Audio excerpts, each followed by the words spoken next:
Birthday party ng isang dalagita na uwi sa isang malaking kaguluhan. Party dinaluhan ng 1,500 na katao. Nakagawian na ng mga tao ang mag-imbita ng mga malalapit na kaibigan at kamag-anak sa mga espesyal na araw kagaya ng isang birthday celebration na mahalaga sa buhay ng tao. Pero minsan sa mga ganitong pagdiriwang ay may mga taong dumarating na hindi naman talaga imbitado, yung mga bisitang bigla na lamang susulpot kapag may handaan. Tulad na lang ng dalagita sa kwentong ito kung saan ang simpleng Facebook post para sa kanyang 16th birthday ay nauwi sa isang malaking kaguluhan. Kung paano nauwi sa malaking kaguluhan ang isang masaya sanang selebrasyon, ito po yung kwento. Isang hindi kinilalang dalagita mula sa Hamburg, Germany na magdiriwang lang sana ng kanyang 16th birthday ang masayang nag-post ng isang event sa Facebook bilang bahagi ng kanyang invitation para sana sa kanyang mga malalapit na kaibigan. Pero hindi na malayang nakaset pala ito bilang isang public event.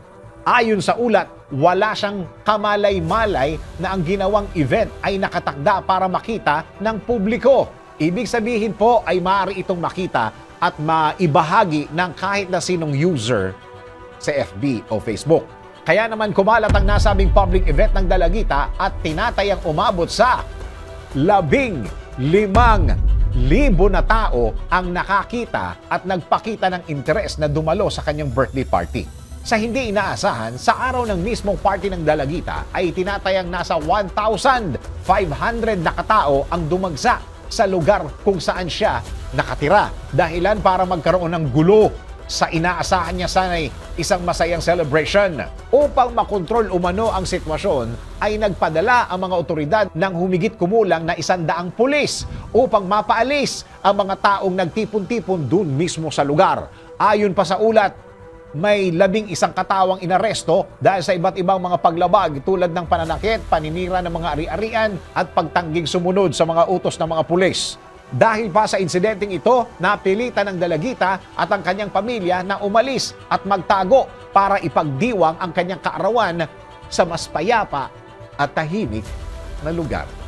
Ikaw, mahilig ka bang mag-share ng iyong mga ganap sa social media? Ano naman ang iyong gagawin kung biglang sumulpot ang mga hindi imbitadong bisita sa iyong event?